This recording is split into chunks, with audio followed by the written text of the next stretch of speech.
Are you someone who believes that there is a through line or connective tissue between your economic value and your personal identity?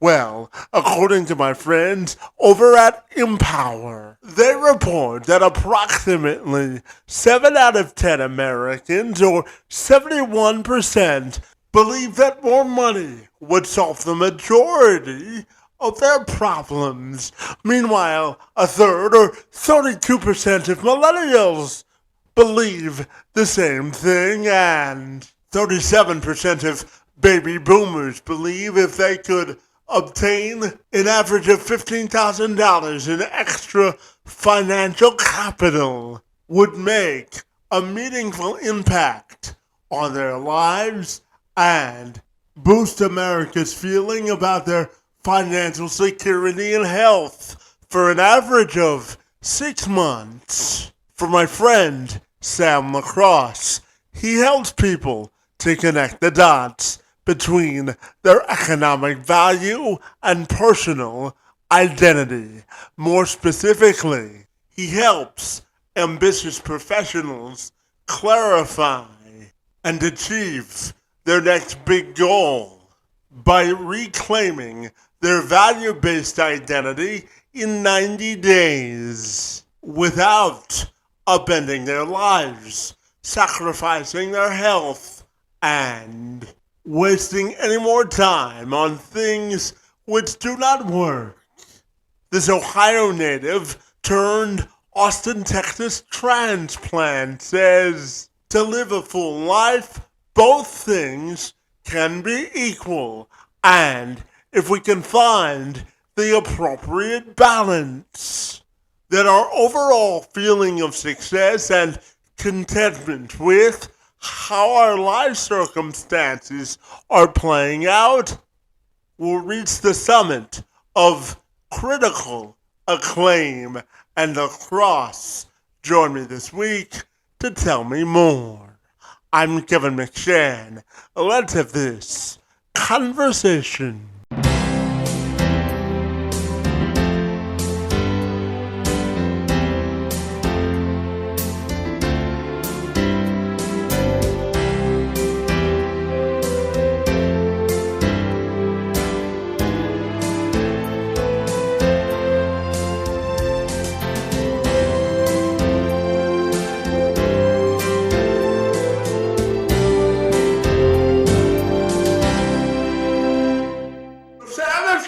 My friend, I'll take a moment to welcome you to the program, and I'm super excited to talk to you today all about value economics. Great to see you, my friend, and thank you for a few minutes.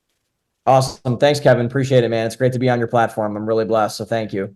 Absolutely, my friend. So I know your claim to fame is helping ambitious professionals clarify and achieve their next big business goals by reclaiming their value-based identity in 90 days without upending their lives, my friend, or sacrificing their health or wellness. So I'm wondering if we can start our conversation by you telling me what makes you so fabulous and how you got to where you are today, my friend.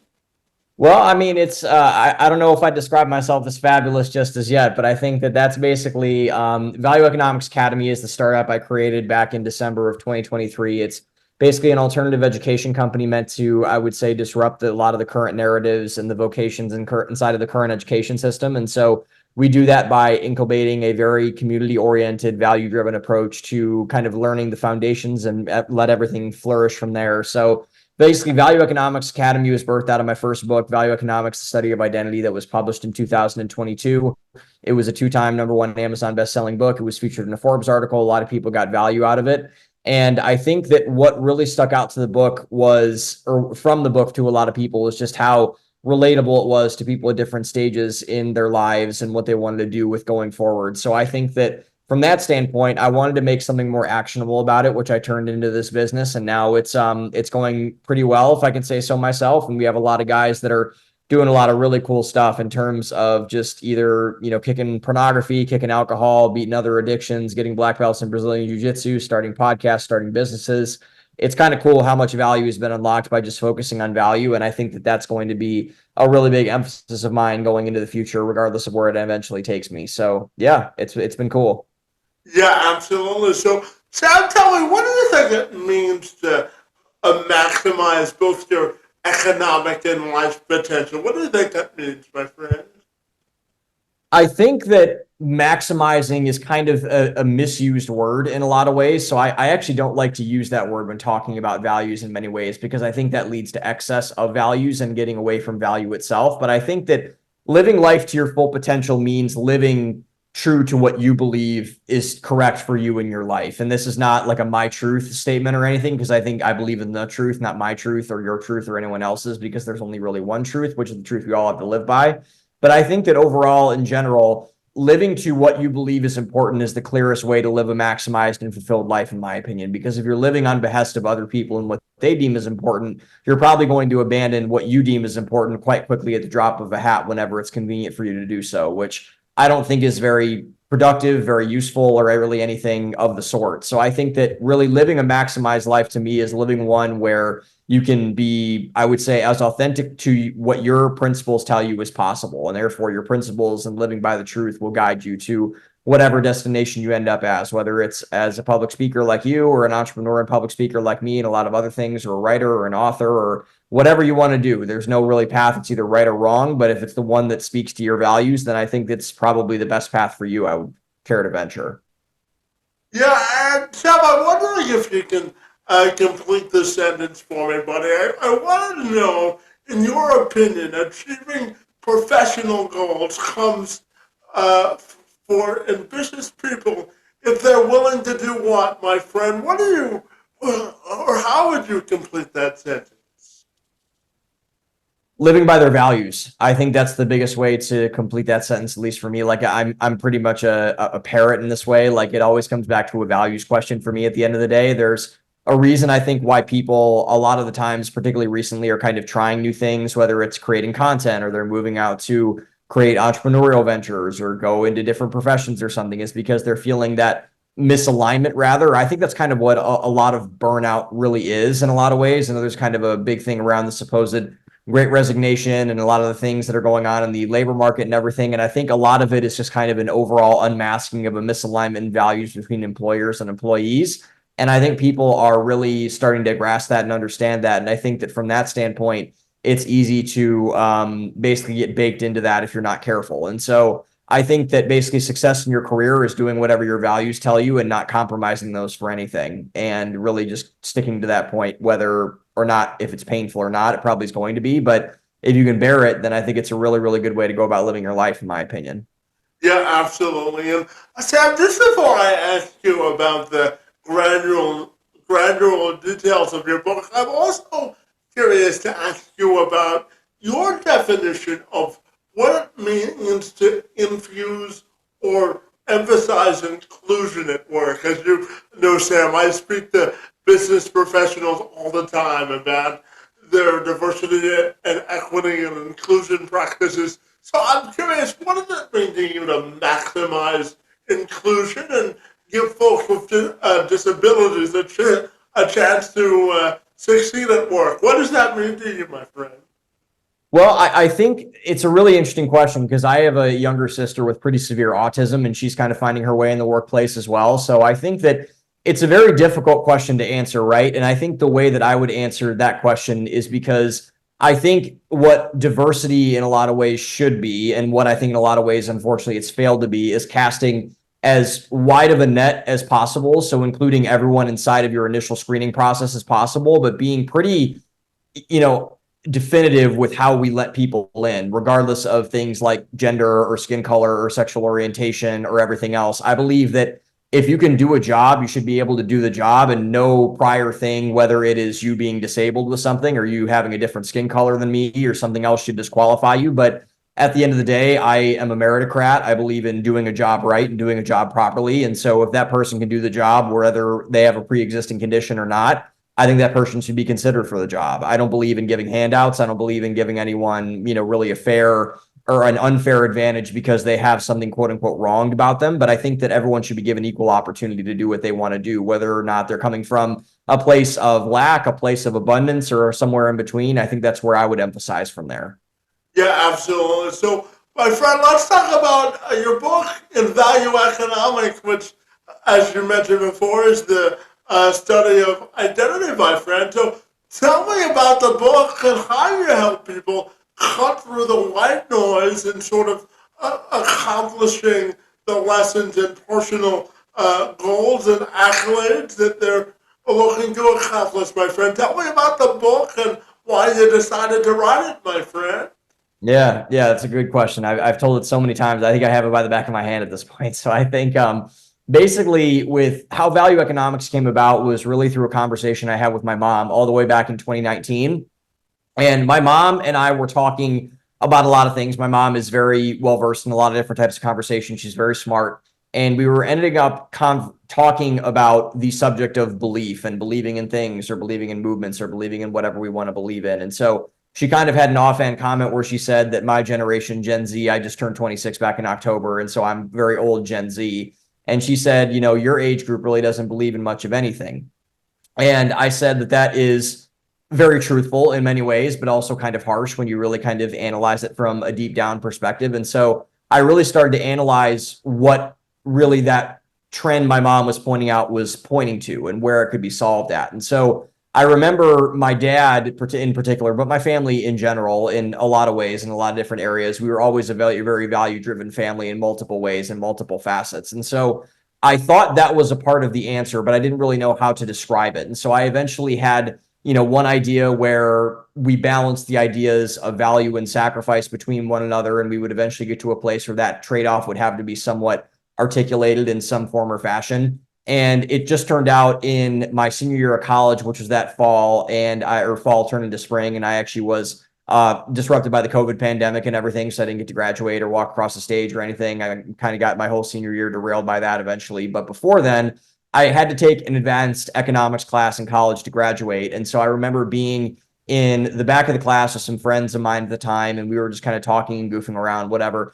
And my professor was drawing a very simple set of economic charts on the blackboard, chalkboard, whatever it was, at the front of the class. And we were talking about basically simple supply and demand curves at the end of the day. And it basically said there's a relationship between supply and demand here. When this happens, Y happens in return. When Y happens, Z happens in return, the inverse. And so I had an idea to basically use my idea of value and sacrifice in that same kind of context, where I would take the economic model and use it to compare value and sacrifice from between one another. And what ended up doing or happening because of that rather was that I wanted to start a blog that later that fall anyway. And I started it in December of 2019, which is now defunct and rolled into my Substack that I have. And so that was really my first major article that I made, was basically describing that concept. And I remember my friend Lene, she was going to the gym right after I published the article, and she's like, "Oh my gosh, I can't wait to read the article." And so I remember either she texted me or I texted her after or later in the day when she had gotten done at the gym or something.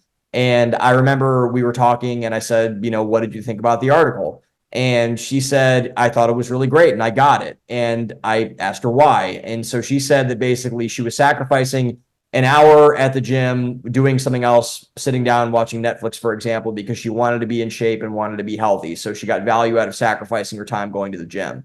And I said, "Wow, like that, I can't believe it works in a lot of ways. Like that's kind of crazy." And so I remember I went back and I saw that there was a lot of potential here in a lot of different areas. And I saw that if I were able to spin this concept forward, I could create multiple streams of articles out of this one article. So I basically entitled that article Chapter 1 of Value Economics. And then February of that year, we did Chapter 2, then Chapter 2 turned into Chapter 3, 4, 5, 6, 7, etc. And I remember in the summer, I was talking to my parents after I moved to Boston, and I moved to Boston that year for an entry-level job in technology sales. And I remember talking to them over the phone. We usually talk for about 1 or 2 hours every Sunday. And I remember I was talking to them and I said, "I think I have something here." And they said, "Go for it and see what happens." And I just basically stripped all my articles down to nothing, rebuilt them up from scratch. And I actually, I want to back up first. Before I built the whole thing back up, I figured I needed a through line to tie the rest of them together because I kind of just had a bunch of chunky articles that really without any relatability between all of them. And the through line that I chose to pick was the subject of identity and kind of that whole identity question throughout our culture, particularly in my generation that is experiencing it right now. And I think that basically all of our problems, in essence, generally come down to something akin to that in some way, shape, or form. And so I used my concept of value economics that I basically created out of whole cloth to articulate that identity problem. And about a year later, I did a deal with Scribe Media, my publisher at the time, and basically the people who brought David Goggins to the world and Tiffany Haddish to the world and a lot of other people. And basically there was just a big fervor for the book. A lot of people liked it. A lot of people enjoyed it. And I think that overall and in general, it was a big success, both from an impact perspective. And now, like I said, I've turned it into a business and I've helped a lot of people out with it. And so it's been a long journey since that time. It's been, over 5 years now, which is kind of crazy. And I think that in general, it's been a super, super fun process to kind of undertake and see how it's unfolded and developed over time. Yeah, absolutely. And Sam, tell me, when you look at the term value economics from a granular standpoint, my friend, for anyone watching or listening to this, if they wanted sort of an elementary version of what exactly value economics is, I'm wondering, what would you tell them, my friend? Yeah. So basically, value economics is a combination between two definitions. So the word value is something that is of dire importance and scarcity, particularly to an individual person. And economics is the study of how well we use resources to apply them to an economic engine. So if you take those those two definitions rather and combine them, it's basically a study of how one uses their values both in the decision-making and foundational process of living a good life.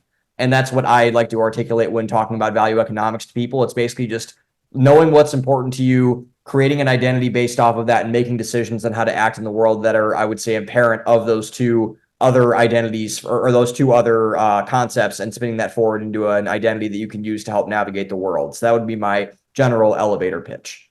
Yeah, absolutely. And Sam, tell me, I'm a huge believer in the value of self reflection, and I'm someone who believes that you always have to have that sort of internal motivation to keep going and succeeding. So I'm curious, when you look at your own self-reflection or self-discovery, how would you define those terms for you personally, my friend? I think self-discovery is always being curious about yourself. I talk a lot about self-awareness through either my books or through just my podcast that I run, my business that I run, my articles that I write. I think self-discovery is a never done process for a lot of people. And I think you always have to be curious enough to doubt yourself enough to think that you could potentially be wrong, but have enough security internally to know where you could be right.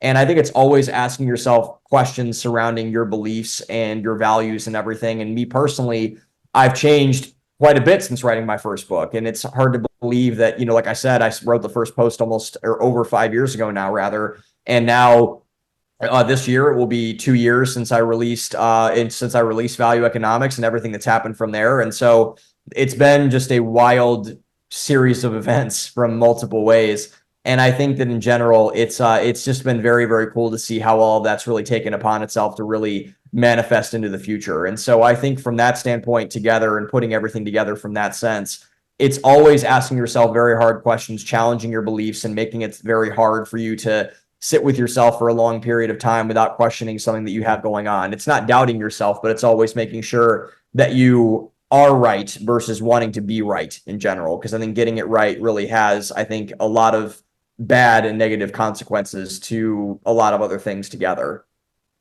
Yeah, absolutely. And, Sam, I'm curious to get your thoughts on your definition of how you define the concept of personal accountability, my friend. Personal accountability is an interesting one because I think that a lot of people can deploy this definition in a lot of different ways. To me, it's being accountable to your values and the positions that you set for yourself in terms of where you are in your life. And I think that being accountable, you have to be accountable to something. And so I believe that something is probably a really, really important question that a lot of people have not figured out from multiple facets. And so to me, I'm accountable to the values that I have for myself and what I've set for myself throughout the duration of my life. And if I fail, I think I have to judge that based on my values and what I'm holding myself to. So self accountability and personal accountability is a tethering question, I think, fundamentally. And it's about what you tether that accountability to that really makes the difference. So to me, I believe the best metric of that is the personal value system that you have for yourself. If you find that yourself is tethered to, or that you rather are tethered to that personal set of values, I think that that could be a really, really big benefit to a lot of people. And it could add to a lot of, I would say, constructive dialogue within yourself to make yourself a better person. Yeah, and Sam, I'm curious from a personal perspective, why is today better than yesterday or better than your last day? How do you challenge yourself to really maximize your own personal potential from a personal perspective? Yeah, that's a really good question. I've thought a lot about that too, because I think that there are a lot of ways to benchmark this. And like I said, I think a lot of the benchmarks that we have from multiple ways are bad benchmarks.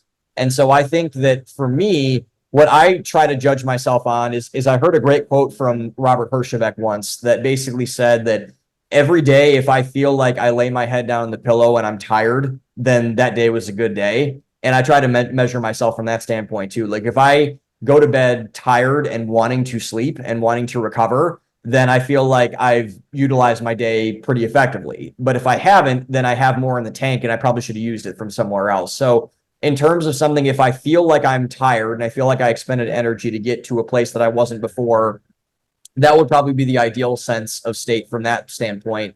And additionally, I would say that I always am trying to learn basically for my job and, for me writing books and doing podcasts and writing articles and a bunch of things, I need to be on top of what's going on in the world. And that can be very hard. A lot of people in my position, I think, are driven crazy quite easily by getting captured by either culture or politics or economics or something like that. And I always try to keep myself balanced, but you have to learn and you have to adapt and you have to grow and you have to change your perspectives if they are desiring to be changed from seeing new information. And I think that if I learn something, that would be kind of maybe a bonus from everything else. Other than going to bed tired, it's going to bed knowing that I've actually learned something and kind of transmutated that into some new type of knowledge that I can use and deploy in the future. Yeah, and Sam, just before I ask you about your podcast, my friend, I'm curious to ask you about why you think it's important for people to develop a personal identity. Oftentimes in society, we're often saturated with things or a belief set or a belief system that we're supposed to believe in, my friend. But tell me, why do you think it's important for people to develop their own personal identity? Yeah, I think it's the most important question you probably can ask. So kudos to you for asking it. And so I think that the main reason is because if you aren't a sovereign person and if you're not a free person, if you're not a free thinker, if you're not a free actor, then it's easily to get captured by someone who uses identity as a tool to help dissuade people from doing the things they need to do and tyrannize people because of that. So I believe having a personal sense of identity and agency is critical to make your mark on the world for the simple fact, potentially at very simple base margin, so you don't get used by other people. And I think that's kind of what is happening to your earlier point that you just said, is that a lot of people are getting taken advantage of by a lot of bad actors in the world because they don't know when to stand up for what they truly believe in because they don't have a personal set of identity or a sense of identity, rather. And I think that if people could adopt that more, a lot of that would be, I would say, dissuaded. And, people can start living for themselves and living authentically to their values more and more often, which I think is a really good thing. And so I think having a personal sense of identity is important just because you are living on your terms and not someone else's terms. You're a free person, you're a sovereign person, and you could say that comfortably without really any doubt within your own mind. Yeah, and Sam, tell me about your podcast and it's the mission behind it, my friend. Tell me all about the show, my friend. Yeah, of course. Of course. So the Value Economics podcast is basically a platform that's dedicated to building value, creating identity, and highlighting a lot of people who are really making their ways by doing the exact same thing. So I am dedicated to primarily doing two fronts. So basically, one is introducing ideas to the world that I think are really kind of interesting and integral to where our culture is at the time. I'm really fascinated by culture in multiple ways because I think culture is what moves the world, not anything on the surface of the culture like politics or identity, shallow identity veins or something like that. Not really the identity we've talked about, but shallow forms of identity and all those other type of things. But I think it's culture that really is moving the world. And I think our culture is changing at a really rapid pace. And not a lot of people are paying attention to that primarily in a lot of ways, which is a shame on one end. But I think that it's dedicated to proposing new ideas out there and getting the best minds to talk about those ideas. And it's also highlighting kind of this, I like to call it leader of the new school class that people are coming in and really getting to know and understand, because those folks that I have on my podcast are not the people that a lot of people maybe know of quite yet, but they're people that I believe strongly that people are going to start knowing about more and more in the future.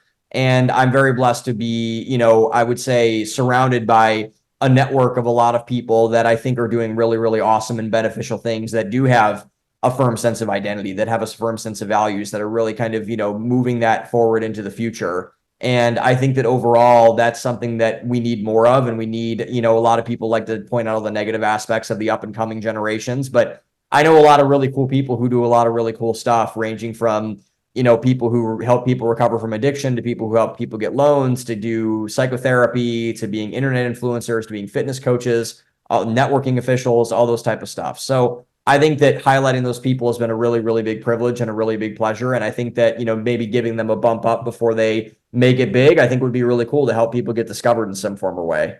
Yeah, and life is all about a constant game of networking, isn't it? It is. It is. Yes, I agree with that fully. Absolutely. And Sam, if I gave you the power for 24 hours and I told you by the snap of your fingers you could change or permanently change three aspects of our current societal life to make it more equitable, what would be your three top priorities, my friend? Well, I don't know if I don't believe in equity as a concept, so I'll maybe change the question a bit. And I think just to make I'll make the society better, I'll say. And so I think that making society better from that concept, I think would be something that, I think three things that would make society better would be focusing on individuals' character and not anything outside of their character. I think getting to know people on a soul level and a human level, not just on a surface level, would be really good. I think that allowing people to become forgiven for things that they've done in the past. And obviously, we need to draw lines there with a lot of things, but I think we live in a culture that's incredibly unforgiving, I think, in multiple ways. And I think that more forgiveness would be a really, really big beneficial element to that. And I think my third one, if I were to name it off the top of my head, would probably be something akin to, I think we need to be more supportive of human flourishing. And I think my definition of human flourishing would be things that elevate humanity and not, cramp humanity's desire to be a part of everything else. And so more pro-human nature would, I think, be my third answer to that question. Yeah, and so I want to have a little bit of fun with you in my last third of these questions, my friend. So my first question in that regard, my friend, is if I told you that everything was out of stock at the grocery store and the only thing that is in stock in the grocery store is your absolute favorite food, my friend. Tell me, what am I keeping stocked in the grocery store for Sam? Tell me, I'm curious. Oh man. Okay. So if nutrients if nutrients I try to be a conscientious person with what I eat, but if nutrients didn't matter, I don't you're from the Midwest, so you might know this brand, but since I was a kid, I loved Ruggles ice cream, and Ruggles M&M chocolate chip cookie dough ice cream is my favorite thing that I think I've ever had in my entire life, and I haven't had it in quite a long time. So if I can get my hands on some of that, I think I'd be a happy person regardless if anything else was out of stock. So that would be my answer. Fair enough. And the spirit of sharing, my friends, it's we're going a non-healthy route. I would say apple pie would be my answer. Oh, Okay. that's a close. That's up there for me too. I agree. I agree. That's an awesome one. Absolutely. And as an old sports reporter, Sam, I'd be remiss if I I didn't mention the Cleveland Browns banner behind you, my friend. Tell me about your love of sports and the impact it's had on your life, my friend. Yeah, that's a great question. I actually I could talk about this for a very, very long time. I won't because I want to respect your time. But I think that born and raised. Are you from Michigan, Kevin? I know you're a Detroit fan. Are you from Michigan? So here's the story, Sam. I have an identical twin brother, and when my mother was pregnant with Keith and I, my parents were coming back from Detroit in the tunnel, and my mother went into labor in the tunnel, but my parents made it across the river in time. So that's how I'm a Canadian kid, but my dad's American, so I get a turkey twice a year, my friend, and I never complain about it.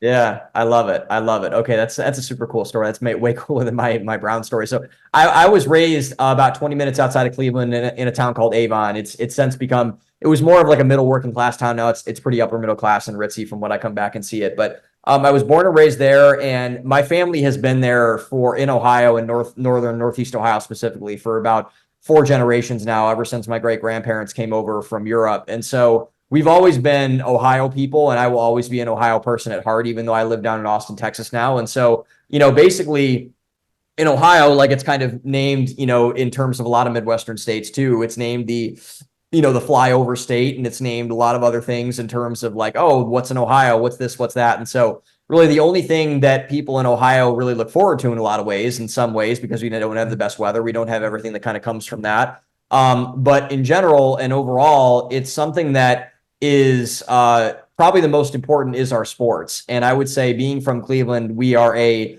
football town. We're a baseball town. We became more of a basketball town when LeBron really started to happen. We had our moments in the 80s and the 90s with Jordan and all those guys back in the day. But I think we've always been a football town with Jim Brown, obviously, and Otto Graham. And we had really great, baseball players like Bob Feller and a lot of other people, Francisco Lindor of recent, Jose Ramirez recent as well. And so, and the Ohio State Buckeyes, where I went to school and where I was privileged enough to go to a university there. And so it was really kind of a very big religion almost for us in a lot of ways, where we would always kind of rally around the sports. That was almost like a lot of people's churches when they weren't at church. And so that was really our common bond we had with a lot of people. And so the Browns frustrate me to no end, but I love them to no end as well. I'll never not be a fan of them, I don't think. And I think Ohio State football really balances them out when they don't lose, because Ohio State's a really well-run program. And even though they've had some struggles recently with your home state team and the University of Michigan Wolverines, hopefully we can get back to beating you guys somewhat soon. But I think that overall, man, they mean a lot to me, and they mean a lot to other people. So I always love to support them when I get the chance to. Well, I tell you, it was a while before Michigan started to beat Ohio State. So Yeah, yeah, at least there's a little bit more balance in the rivalry now, right? yeah, yeah. Of Uh, course, of course. Absolutely. So, tell me, how does an Ohio kid end up in Austin, Texas, my friend?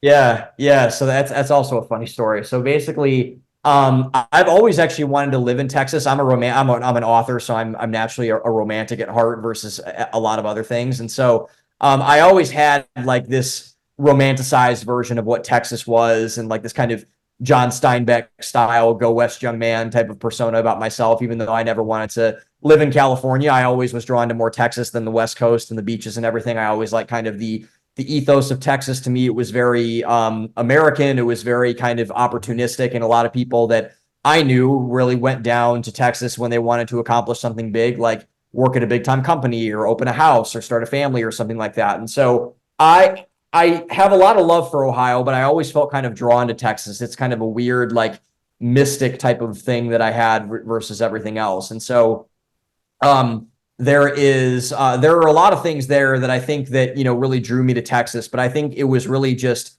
that opportunity to make my own life and create my own destiny for myself. And I think that it's been fortunate enough to where I think that's more or less happened. And I think that that's a lot of things. That's God, that's luck, that's hard work, that's a lot of things together. But I think that I was always really drawn to it. And so Austin in particular was interesting for me because it was kind of this new up and coming boom town of a city. And when I moved here, Joe Rogan had just moved here, and a lot of other people had really started to make it popular. And now it's kind of like the stand-up comedy capital of the world and the podcasting capital of the world and the tech capital of the world outside of San Francisco now that AI is happening out there. And so it's a very big melting pot of a lot of people from a lot of places. There's a lot of Latin culture here, so a lot of Latino folks here, which I love. I love Latin culture. And so there are a lot of things in general that really kind of make something happen from there. And so that's, I think, what really drew me to Texas. And I think that's what is causing me to never want to leave in a lot of ways, which is, I think, a really, really cool thing. Well, I'm glad you found your roots down there, my friend. And as you know, I spent my birthday in Texas, Sam, and I have to tell you, Oh, cool. I'm a January baby, and of course, I decided to go to Texas on the two coldest days of the year, my Oh, friend. no. So I have to come back when it's a little bit warmer, and Yeah. we'll do lunch, okay? Yeah, dude. Yeah, please, let's do it. I would love it, Kevin. Thank you, man. I really appreciate the time, dude. Yeah, and just before I get out of here, my friend, I've got one two-part question to ask you, my friend. I'm curious, how do you define the concept of optimism? And Sam, when you look at your life and legacy, both from a personal and professional standpoint, my friend, how do you want that to be defined? I'll take the first question first. I think the optimism one is a really interesting one because I think optimism also gets very misdefined a lot in our culture. And I think it's not necessary. Optimism and positivity are related, but they're not the same. And I love optimism and I hate positivity because I think optimism is regardless of your current circumstances, you hope for the best and you work for the best. And so, like I always say, I was actually talking about this with my parents over the weekend. I'm a short-term cynic and I'm a long-term optimist, and a lot of that is faith-driven. A lot of that is my personal development driven. But I think that you have to be cynical in the short term and optimistic in the long term, because if that is flipped and you're optimistic in the short term and cynical in the long term, you're going to be, I think, in for a world of hurt in multiple ways. But I think it's always beneficial to be hopeful in a lot of ways, and I think that can really take place in a lot of different settings. And I think in terms of my personal and professional life, how I would like that to be defined and remembered by, um, my legacy, I think I've always wanted to be two things. And I think I've really adopted a third one as I've gone throughout the course of my life. I've always wanted to be a husband or a father and a father, excuse me. I've never had a desire to be rich. I've never had a desire to be famous or make a lot of money or buy yachts or fancy cars or anything like that. I remember it was hilarious because my brother and my dad for a long time were big NASCAR fans, and I never got into it because I just wasn't interested in the cars.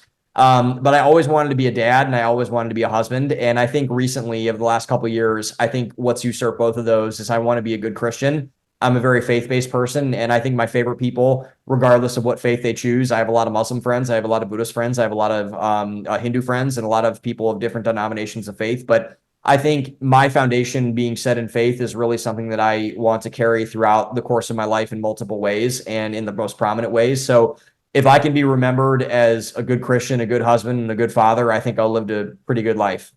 Yeah, absolutely. Get you out of here on this, my friend. If people want to get connected with you, Sam, and all the great work that you're doing, my friend, what's the best way they can do that? I think basically for me, everyone can be like, I'm actually pretty simple to find. I'm at Real Sam Lax on all social media, RealSamLax on all social media, except for YouTube, ironically, which is actually coming later in the summer, which is fine. So I'm on Instagram, I'm on X, I'm on Facebook, I'm on LinkedIn, I'm basically on every TikTok, I'm on every single social media you can imagine. And I think in general, I love to talk to people. Like you said, Kevin, I think I learned and I love talking with people. That's why I think you and I have been able to get this done is because we like to talk to one another and share perspectives and everything. And so, anything there. And then my books, Value Economics, Study of Identity, and Toxic Maturity, Reclaiming the Masculine Identity from Those Who Seek Its Destruction, are available wherever books are sold, on Amazon, I believe on Books a Million, Barnes and Noble, all those type of places. And so if you want to read those, you can find those there. And also the Value Economics Substack and the Value Economics podcast are both available on those respective platforms as well, Spotify, Apple, and Substack.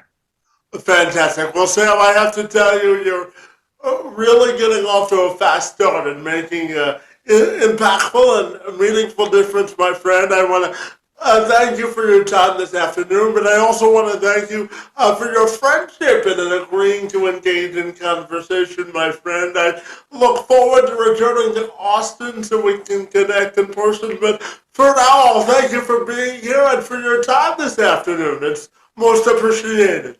Awesome. Thank you, Kevin. I appreciate it, man. This is a lot of fun. I'd love to do this again. I'd love to get some food with you down in Austin, man. So let's make that happen.